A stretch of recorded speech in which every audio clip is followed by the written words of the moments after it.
आज हम चित्रकला और मूर्तिकला की परिभाषा, महत्व, ललित कला और व्यावसायिक कला के बारे में चर्चा करेंगे। ये बीए फर्स्ट ईयर के पाठ्यक्रम के अनुसार फर्स्ट यूनिट का टॉपिक है। सभी कलाओं में चित्रकला सर्वश्रेष्ठ मानी गई है। विष्णु धर्मोत्तर पुराण के अनुसार कला नाम प्रवरम चित्रम धर्म कामार्थ मोक्षदम मांगल्यम प्रथम हेतद ग्रहे यत्र प्रतिष्ठितम, अर्थात कलाओं में चित्रकला श्रेष्ठ है जिससे धर्म, अर्थ, काम और मोक्ष की प्राप्ति होती है। अतः जिस घर में चित्रों की प्रतिष्ठा होती है वहाँ सदा मंगल अर्थात कल्याण होता है।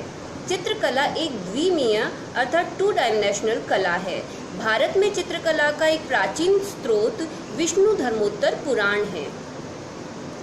किसी भी धरातल पर जैसे दीवार, काष्ठ फलक, कागज अथवा अन्य किसी भी प्रकार के आधार पर रंगों एवं रेखाओं की सहायता से लंबाई, चौड़ाई, गोलाई अथवा ऊंचाई या गहराई को अंकित कर किसी भी रूप का सृजन करना ही चित्रकला है। इसी प्रकार चित्रकला की एक अन्य परिभाषा है। साधारणतः चित्र कागज, कैनवास आदि धरातल पर रंग, स्याही आदि से आकृति बनाकर की गई सज्जा को कहते हैं। इस प्रकार संपूर्ण सज्जित धरातल को चित्र कहेंगे जिसमें अनेक आकृतियों एवं रंगों का संयोजन होता है तथा इस कला को चित्रकला कहेंगे। चित्रकला का प्रचार चीन, मिस्र, भारत आदि देशों में अत्यंत प्राचीन काल से है। मिस्र से ही चित्रकला यूनान में गई जहां उसने बहुत उन्नति की। ईसा से 1400 वर्ष पहले मिस्र देश में चित्रों का अच्छा प्रचार था। लंदन के ब्रिटिश संग्रहालय में 3000 वर्ष तक के पुराने मिस्री चित्र हैं। भारतवर्ष में भी अत्यंत प्राचीन काल से यह विधा प्रचलित थी। इसके अनेक प्रमाण मिलते हैं। रामायण में चित्रों, चित्रकारों और चित्रशालाओं का वर्णन बराबर आया है। विश्वकर्मीय शिल्प शास्त्र में लिखा है कि स्थापक, तक्षक, शिल्पी आदि में से शिल्पी को ही चित्र बनाना चाहिए।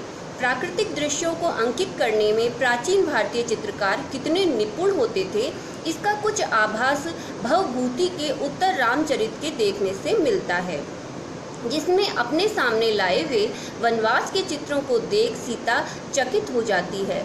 कश्मीर के राजा जयादित्य की सभा के कवि दामोदर गुप्त आज से 1100 वर्ष पहले अपने कुट्ट नामक ग्रंथ में चित्र विद्या के चित्रसूत्र नामक एक ग्रंथ का उल्लेख किया है।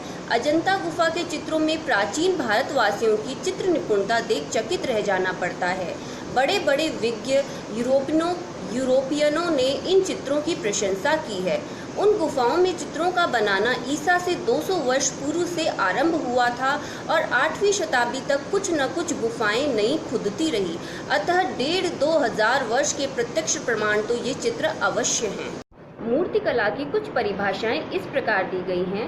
मूर्ति वह त्रिआयामी स्वरूप है जो किसी ठोस अथवा उभार के द्वारा कलाकार के स्वभावानुसार गढ़कर, खोदकर या पीटकर सृजित की जाती है, उसे मूर्ति या मूर्तिकला कहते हैं। जयपुर, जोधपुर और आगरा में व्यापार हेतु ही मूर्तियों का निर्माण हो रहा है। जयपुर तो पारंपरिक मूर्ति निर्माण की मंडी है।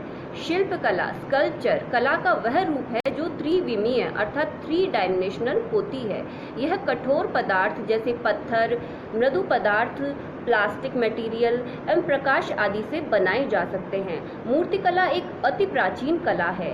भारत के वास्तुशिल्प, मूर्तिकला, कला और शिल्प की जड़ें भारतीय सभ्यता के इतिहास में बहुत दूर गहरी प्रतीत होती है। भारतीय मूर्तिकला आरंभ से ही यथार्थ रूप लिए हुए है, जिसमें मानव आकृतियों में प्रायः पतली कमर, लचीले अंगों और एक तरुण और संवेदनापूर्ण रूप को चित्रित किया जाता है।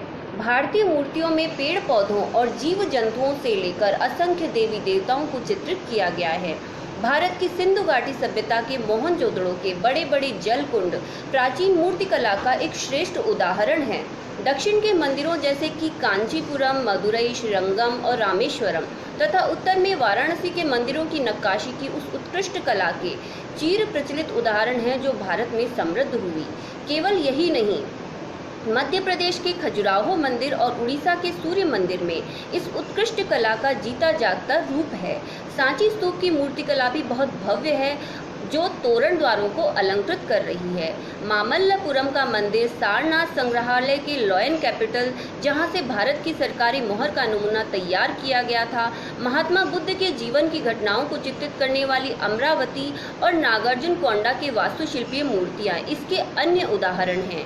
हिंदू गुफा वास्तुशिल्प की पराकाष्ठा मुंबई के निकट एलिफेंटा गुफाओं में देखी जा सकती है और इसी प्रकार एलोरा के हिंदू और जैन शैल मंदिर विशेष रूप से 8वीं शताब्दी का कौशल मंदिर वास्तुशिल्प का यह रूप देखा जा सकता है।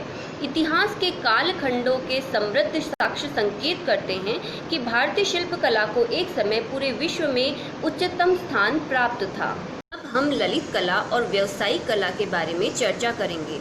पंडित क्षेमेंद्र ने अपनी पुस्तक कला विलास में 64 कलाओं को उपयोगी कलाओं के नाम से संबोधित किया है, जिनका लक्ष्य अर्थ, काम और मोक्ष है।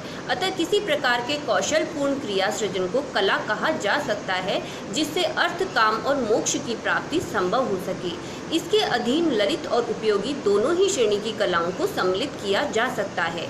पाणिनि की अष्टाध्यायी में शिल्प का ही प्रयोग ललित कला तथा उपयोगी कला दोनों के लिए किया गया है।